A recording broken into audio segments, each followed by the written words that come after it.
This channel does not promote any violent, harmful, or illegal activities. All content provided by this channel is meant for an educational purpose only. শহরে কি ফটোশুটেও বিপদের ফাঁদ পাতা রয়েছে? সেই ফাঁদে বুঝতে না পেরে এবার পা দিয়ে ফেললেন এক নাবালিকা উঠতি মডেল। ফটোগ্রাফার অয়ন দাসের কাছে পোর্টফোলিও শুট করতে যান ওই উঠতি মডেল, তাকে টপলেস শুট করতে বাধ্য করা হয় এমনটাই অভিযোগ। রাজি না হওয়ায় ওই নাবালিকাকে মারধর করা হয় বলেও অভিযোগ করেছেন তিনি। শুনুন তার অভিযোগ। আমাকে প্রচণ্ড পরিমাণে ভয় দেখিয়ে শাসিয়ে আমাকে বলা হয় যে তোমাকে এরকম টাইপসের একটা টপলেস শ্যুট করানো হবে। এবার সেই মুহূর্তে যেইভাবে সে টপলেস শ্যুটটা আমাকে বলে, আমার ভয় পেয়ে এবং কোথাও গিয়ে আমি 50,000 টাকাটা এইভাবে দিয়ে দিয়েছি, যেহেতু দিয়ে ফেলেছি তো আমি সম্পূর্ণ পোর্টফোলিও পাবো না এটা ভেবে, এবং উনি আমাকে যেই পরিমাণ ভয় দেখিয়েছেন এইভাবে বিভিন্নভাবে না উনি দেবেন না, শুধুমাত্র অয়ন দাস একমাত্র উনিই ছিলেন শ্যুটটার সময়। তখন আমাকে বলা হয় টপলেস, কিন্তু ফ্রন্ট ব্যাক কিছু না কিছু ড্রেস থাকবে, কিন্তু উনি আমাকে দিয়ে জোর জবরদস্তি কিছু শ্যুট করান।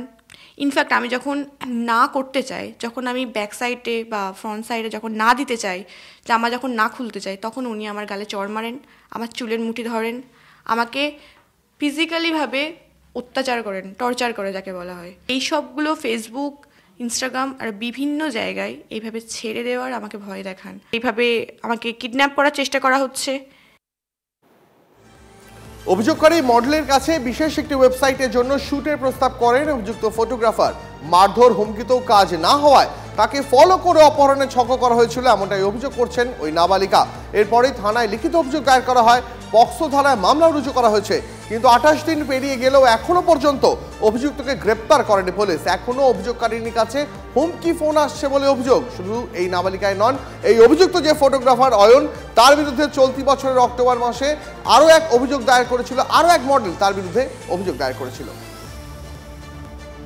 আমার মনে একটা র্যাকেট আছে যারা এরকমভাবে নতুন নতুন মেয়েদেরকে বিভিন্নভাবে ফাঁসায়, মেন্টালি বলুন, ফিজিক্যালি থ্রেটনিং এসব হওয়ার পরে এক্সটর্শনও করা হয়, যার ফলে একটা কমপ্লেন লজ করে গল্ফগ্রিন থানায়। কিন্তু আসামি এখনও পর্যন্ত অ্যারেস্ট হয়নি। কমপ্লেনের পরে মেয়েটিকে বিভিন্নভাবে ফোন করা হচ্ছে, থ্রেটনিং আকারেই বা কমপ্লেনটা তুলে নেওয়ার জন্য বলা হচ্ছে, বিভিন্নভাবে বিভিন্ন নাম্বার থেকে ওকে ফোন করা হচ্ছে। এখনো অভিযুক্ত ফটোগ্রাফার অয়ন দাসকে গ্রেফতার করেনি পুলিশ। তদন্তকারী মহিলা পুলিশ অফিসারের দাবি তিনি অভিযুক্তকে থানায় ডেকে পাঠিয়েছিলেন। অভিযুক্ত এখনো পুলিশের তলবে সাড়া দেননি। অয়নের দাবি তিনি কলকাতাতেই থাকবেন। প্রশ্ন উঠছে, পক্সো আইনে মামলা হলেও কেন স্বতঃপ্রণোদিত হয়ে অ্যাকশন নিচ্ছে না পুলিশ? কেন অভিযুক্তর থানায় আসার অপেক্ষা করা হচ্ছে? আর এদিকে অভিযুক্ত ফটোগ্রাফারের মায়ের দাবি ছেলে সম্পূর্ণ নির্দোষ। কি বলেছেন অভিযুক্তর মা, শুনবো। এটাও তো প্রমাণ সাপেক্ষ ব্যাপার, যে কেউ করতে পারে। ট্রমাটাইজ হয়ে গেছিল, আমার ছেলে খুব অসুস্থ হয়েছে। আমার ছেলে ভীষণ সৎ এবং সহজ সরল ভোলাবালা ছেলে। আমি 100% আমার ছেলে নির্দোষ। আমার একটা মাত্র ছেলে, এইরকম অভিযোগ দেওয়ার জন্য আমরা সবাই এরকম ট্রমাটাইজ হয়ে গেছে। আমার ছেলে খুব সরল সিধা। আমার নিজের ছেলে যদি বধ হতো পানশ্রী থানা, সেখানে তো রিপোর্ট যাবে যদি কোনো আমার ছেলের যদি কোনো অভিযোগ থাকে আমার ছেলের বিরুদ্ধে, সেরকম কোনো খোঁজ দিন, পাড়ায় কোনো খোঁজ দিন। কথা বলবো এই নিয়ে আমাদের রিপোর্টার দীক্ষা ভুঁইয়া আমাদের সঙ্গে সরাসরি রয়েছে। দীক্ষা, যেখানে পক্সো আইনে মামলা হয়ে গেছে, পুলিশ এখনো অপেক্ষা করছে অভিযুক্ত থানা পর্যন্ত আসবে, কেন তৎপর হচ্ছে না পুলিশ?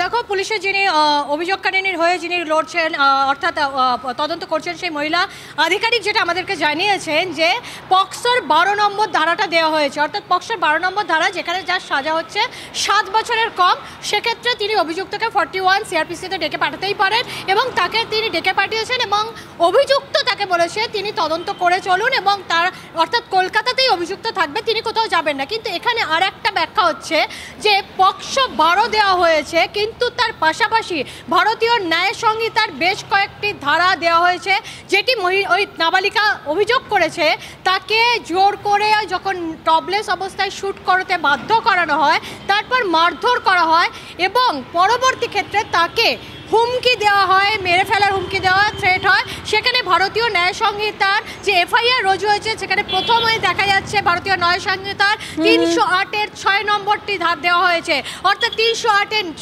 যে 6 সেটা হচ্ছে এক্সটর্শন, সেখানে সাজা 10 বছর।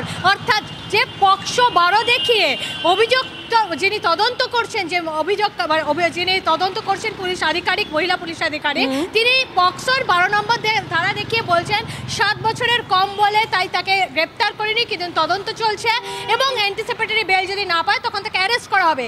কিন্তু 308-এর 6 ভারতীয় ন্যায় সংহিতা সেখানে স্পষ্ট লেখা আছে এক্সটর্শনের সাজা 10 বছর, অর্থাৎ তাকে গ্রেপ্তার করা যেতে পারে। শুধু তাই না, একজন নাবালিকা, তিনি আতঙ্কে রয়েছেন, তিনি বেরোতে পারছেন না, তাকে ফলো করা হচ্ছে। আমাদের নজর থাকবে দীক্ষা কখন সে আলটিমেটলি থানায় আসে দীপ, এবং তদন্তের পরবর্তী যে স্টেপ রয়েছে সেটা এগোয় আমাদেরও দেখার রয়েছে।